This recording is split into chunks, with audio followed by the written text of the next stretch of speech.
তোমার চ্যানেল আমি সুতপা চলে এসেছি আবারও কিছু রেসিপি নিয়ে। তোমরা কেমন আছো? নিশ্চয়ই ভালো আছো, আমিও ভালো আছি গো। তা আজকে নিয়ে নিয়েছি কালো জিরে, শুকনো লঙ্কা আর নিয়েছি তেজপাতা। তার সাথে একটা বাটি করে নিয়ে নিয়েছি কিছুটা আমল দুধ। কী করবো আমল দুধ দিয়ে, চলো তোমাদের সাথে শেয়ার করে দেখাই। বসিয়ে দিচ্ছি কড়াই, কড়াই তো গরম হয়ে দিয়ে দেবো সর্ষের তেল। আবারও বলি, তোমরা তো জানো যে কোনো রান্না আমি সর্ষের তেলে করি। দেবো সেটা দিয়ে দিলাম কালো জিরে দিয়ে শুকনো লঙ্কা আর তেজপাতা। যে কোনো রান্না তেজপাতা দিলে কী হয়, তেজপাতা আমরা খাই না কিন্তু তাও কিন্তু ভালো হয়, জানো তো। যে সবাই জানো, আমি আবার একটু করে বললাম। এই তেলের মধ্যে দিয়ে দেবো কিছুটা পেঁয়াজ। পেঁয়াজটা একটু নাড়াচাড়া করে নেবো। এবার এর মধ্যে দিয়ে দেবো কাঁচা চিংড়ি মাছটা পেঁয়াজের সঙ্গে ভেজে নেবো। এর মধ্যে নুন হলুদ আর একটুখানি লঙ্কা করে নিয়েছি, এটা এর মধ্যে মাছটা মধ্যে দিয়ে দেবো। এবার এই মশলাটা দিয়ে এটাকে ভালো করে একটু ভেজে নেবো। মশলাটাও ভাজা হয়ে যাবে, তার সাথে মাছটাও ভাজা হয়ে যাবে, আর পেঁয়াজটা এরকম ভাজা হয়ে যাবে।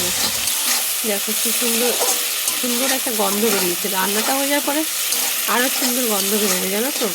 আর আমি শর্টকাটে এইভাবেই করি, সবসময় তো নারকেল থাকে না ঘরে, তার জন্য আমি এরকমভাবেই করি। তো চলো তোমার সঙ্গে দেখাই। দেখো মাছটা তো ভাজা হয়ে গেছে, আমার তেল ছেড়ে গেছে, দেখতে পাচ্ছি তেল ছেড়ে দিয়েছে। যেহেতু পেঁয়াজ আসছে, পেঁয়াজ বা যে কোনো কিছু দেখবে রান্নার সময় তেলটা বেশি লাগে, যখনই ভাজা হয়ে যায় জিনিসটা তখনই তেল ছাড়তে শুরু করে, তাই না বলো? এটা তো হয়ে গেছে, আমি জল দেবো খুবই অল্প, মাছ যেহেতু অল্প জলটা আমি অল্পই দেবো। জলটা হয়ে যায়, গরম জল দিলে তো যে কোনো তরকারির স্বাদ খুব ভালো হয় আর জিনিসটা তাড়াতাড়ি হয়ে যায়। এই গরম জলের মধ্যে দিয়ে দেবো আমি কিছুটা আমল দুধ। দেখো এবার আমল দুধটাকে যেহেতু গরম জল দিয়েছি তাই জন্য ভালো করে একটু মিশিয়ে নেবো। এটা আমি কিছুটা ফুটতে দেবো একটুখানি। দেখো কিছুটা এলাচ আমি থেতো করে নিয়েছি, তোমরা এমনি পেস্ট করেও নিতে পারো, আমি থেতো করে নিয়েছি। এবার এর উপর দিয়ে ছড়িয়ে দেবো। দেখো এটা ভালো করে মিশিয়ে দেবো।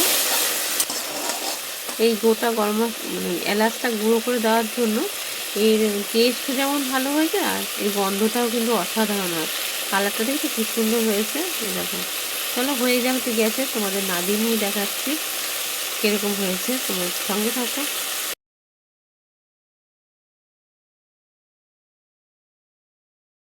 দেখো নামিয়ে নিয়েছি, যেহেতু মালাইকারি তাই দেখো মালাই মালাই একটা ভাব রয়েছে। তাই কেমন হয়েছে আমার রেসিপিটা তোমরা অবশ্যই বলো। আর এভাবে তোমরা অবশ্যই বাড়িতে বানিয়েও দেখবে, খুবই টেস্টি হয়।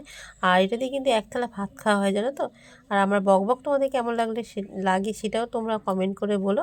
আর নতুন বন্ধুরা সাবস্ক্রাইব করে পাশে থেকো, পুরনো বন্ধুরা লাইক শেয়ার কমেন্ট করে পাশে থেকো। আর সবাই সুস্থ থেকো, ভালো থেকো। আবারও দেখা হবে নতুন কোনো ভিডিওর সাথে, নতুন কোনো ব্লগের সাথে। তাহলে এখনকার মতন সবাইকে টাটা।